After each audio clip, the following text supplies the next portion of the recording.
الرحمن الرحیم اللہم صلی علی فاطمہ و ابیہا و بعلہا و بنیہا۔ خداوند کریم نے حضرت سیدہ زہرا سلام اللہ علیہا کو جو مقام و مرتبہ عطا فرمایا ہے کسی اور خاتون کو عطا نہیں فرمایا۔ سیدۃ النساء العالمین کا رتبہ ملا ہے، وہ سیدۃ اہل جنت کا مقام بھی رکھتی ہیں۔ پروردگار عالم نے ان کو تمام خواتین کی سردار قرار دیا ہے۔ اہل جنت کی خواتین کی سردار بھی جناب سیدہ زہرا سلام اللہ علیہا ہیں۔ اور دوسری طرف نگاہ کی جائے تو پیغمبر عظیم المرتبات نے جو وحی الہی کے بغیر گفتگو نہیں فرماتے، جناب سیدہ سلام اللہ علیہا کے بارے میں جو ارشاد فرمایا ان کی طرف نگاہ کرنے کی بہت ضرورت ہے، جہاں پر ہم انما یرید اللہ لیذہب عنکم الرجس اہل البیت ویطہرکم تطہیرا جیسی عظیم آیت کی جانب نگاہ کرتے ہیں تو اس میں جناب زہرا سلام اللہ علیہا کا مقام اور ان کی منزلت ہمارے لیے عیاں ہوتی ہے کہ پروردگار عالم نے طہارت کی سند عطا کی ہے جناب زہرا سلام اللہ علیہا کے صدقے میں۔ اور اسی طرح آپ کو علم ہونا چاہیے کہ پنج تن پاک کا جو اعلان ہوا تھا اور اہل البیت علیہم السلام کا جو مقام و مرتبہ اور منزلت کے حوالے سے جو اعلان ہوا تھا اور بتایا گیا تھا کہ اہل بیت علیہم السلام کے مصداق کون ہیں، تو جناب زہرا سلام اللہ علیہا کی چادر کا وسیلہ اپنانا پڑا۔ جناب زہرا سلام اللہ علیہا کے چادر کے نیچے جو افراد، جو شخصیات،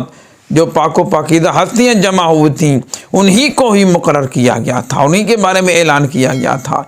اگرچہ کہ گھر پیغمبر خدا کا، گھر جناب ام سلمہ کا ہو یا جناب عائشہ کا ہو یا حضرت پیغمبر خدا صلی اللہ علیہ وآلہ وسلم کی لخت جگر کا، لیکن یہ نہیں کہا گیا کہ ان کے گھر میں نہیں، بلکہ جناب سیدہ زہرا سلام اللہ علیہا کی چادر کے حوالے سے بتایا گیا کہ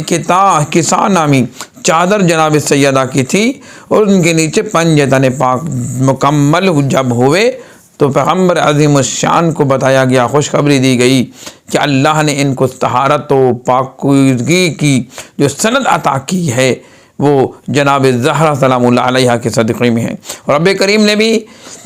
تعارف جو فرمایا ہے وہ اہل بیت علیہم السلام کا، وہ جناب زہرا کو مرکز اور محور قرار دیا ہے۔ اور محور کے حوالے سے کو آپ کو علم ہونا چاہیے،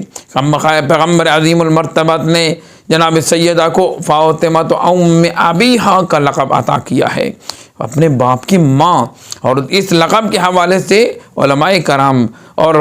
فضلاء گرامی جو بیان فرماتے ہیں وہ یہ فرماتے ہیں کہ ام کا معنی ایک ماں بھی ہے، جو کہ ایک والد اپنے جذبات کے تحت، اپنے شفقت بدری کے تحت ایک ماں کے طور پر اسے متعارف کرا کہ میری بیٹی میری ماں کا درجہ رکھتی ہے۔ کس لحاظ سے ماں کا درجہ رکھتی ہے؟ جس طرح انس و محبت ماں کی ہوتی ہے اسی طرح جناب زہرا سلام اللہ علیہا نے اپنے والد گرامی کے لیے رکھی تھی۔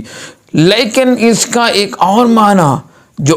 کے معنی بیان کیا گیا ہے، کتب لغت کی جانب نگاہ کریں گے تو ہمیں معلوم ہوگا جناب زہرا سلام اللہ علیہا کا جو لقب ہے وہ کوئی عام لقب نہیں ہے، وحی الہی کی زبان مبارک سے دھلے ہوئے الفاظ میں جو ایسے الفاظ نکلیں تو ایسے الفاظ معنی رکھتی ہیں، اس میں حکمت ضرور ہوتی ہے۔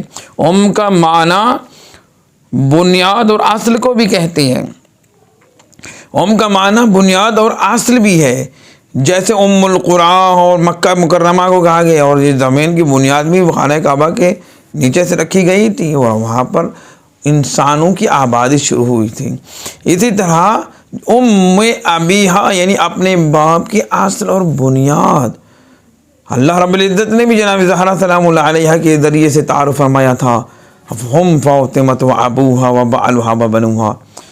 جناب سیدہ زہرا سلام اللہ علیہ کا مقام و مطلب مرتبت دیکھیے، اندازہ لگائیں کہ پروردگار عالم نے اس عظیم ہستی کا تعارف صداقت کے طور پر متعارف فرمایا۔ کس طرح؟ جناب پیغمبر خدا صلی اللہ علیہ وآلہ وسلم کی جو لخت جگر ہیں انہی کے بارے میں آیت مباہلہ بھی نازل ہوتی ہے، اور اس آیت مبارکہ میں پروردگار عالم نے جناب زہرا کو نساء تمام عورتوں کے ایک مجموعے کے طور پر متعارف فرمایا ہے، اور فرمایا دیکھو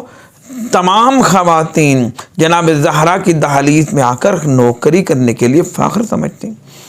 اور دیکھیے جب جناب سیدہ کی ولادت ہوئی تھی تو اس وقت بھی جناب حوا، جناب مریم، جناب آسیہ آئی تھی خدمت کے لیے. اور یہ مقام و مرتبہ کم ہے، یہ جو پروردگار عالم نے رتبہ عنایت فرمایا ہے جناب زہرا کو، کہ جب جناب زہرا کی شادی کا موقع آیا تھا تو ان کا کوئی کوف نہ مل سکا اس دنیا میں سوائے علی ابن ابی طالب علیہ السلام کے. اور فرماتے ہیں کہ اگر جناب زہرا کے اس کوف یعنی مولا کائنات جیسی ہستی موجود نہ ہوتی تو جناب سیدہ کا کوئی کوف بھی نہ تھا.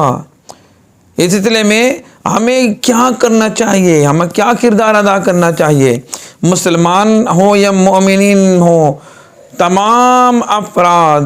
کا یہ فریضہ بنتا ہے کہ 13 جمادی الاول سے لے کر 3 جمادی الثانی تک ایام فاطمیہ کو منائیں، جناب زہرا کی معرفت کے حلقے بنائیں، جناب زہرا کے حوالے سے مجالس برپا کریں، جناب سیدہ کے حوالے سے کو بچوں کے درمیان میں کوئی مقابلہ رکھیں، جناب سیدہ کے حوالے سے اپنے گھر میں اہتمام کریں. معرفت کی کمی ہے. آج ہمیں ضرورت اس بات کی ہے کہ جناب سیدہ سلام اللہ علیہا کے جو معرفت کے گوشے چھپے ہوئے ہیں ہم سے ان کو عیاں کریں، واضح کریں. کیونکہ پروردگار عالم نے ان کو سیدۃ النساء العالمین قرار دیا ہے. مرکز رسالت ہو یا مرکز امامت، ان دونوں پہلوؤں کو اگر نقطہ اتصال کا نام دیا جا سکتا ہے تو جناب سیدہ زہرا سلام اللہ علیہ کو دیا جا سکتا ہے. میری دعا کہ خداوند کریم ہم سب کو جناب سیدہ زہرا سلام اللہ علیہ کے معرفت رکھنے والوں میں قرار فرمائے. والسلام علیکم ورحمۃ اللہ وبرکاتہ.